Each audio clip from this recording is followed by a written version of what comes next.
to exercise for the average truck driver? In vehicle exercises, the easiest one is always your legs. Not your hands or your arms, but your legs. The foot that you're not driving with, you can tighten up your toes real hard. You can lift your leg up, because you can almost always stretch one way or the other. Bend your knee and try to lift that piece up where you're trying to drive with the other leg, and that tightens all these muscles and all the way up the back.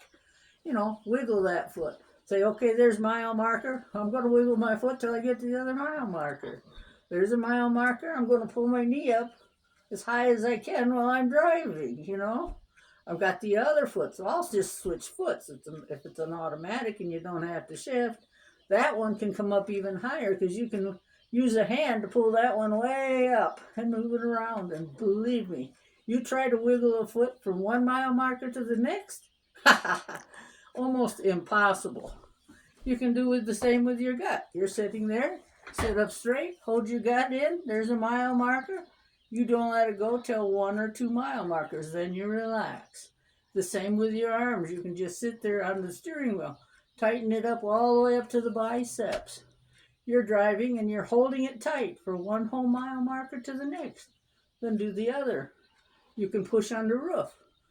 There's a mile marker. You're pushing on the roof as hard as you can from one to the next. Exercise in the car is almost easier than getting up and down from a silly floor. Your butt cheeks.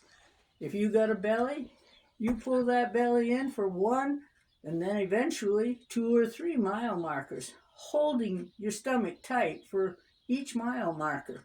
There goes, just a little bit of an inch or an ounce or something. The same with your toes.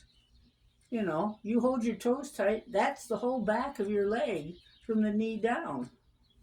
You can trim your body by the mile markers. When I used to travel back and forth to Michigan, I would lose 1 pant size just in the trip because you can hold your butt cheeks tight, or you can, whatever part of your body you think, even your jaw. You ever try to hold your mouth open with your tongue out for a whole mile? You can feel it all the way up into your ears, and you get rid of your double chin real quick that way. Okay, that's road exercises when you're doing the driving. Or if you're sitting in the driver's seat, there's even more. In the passenger seat.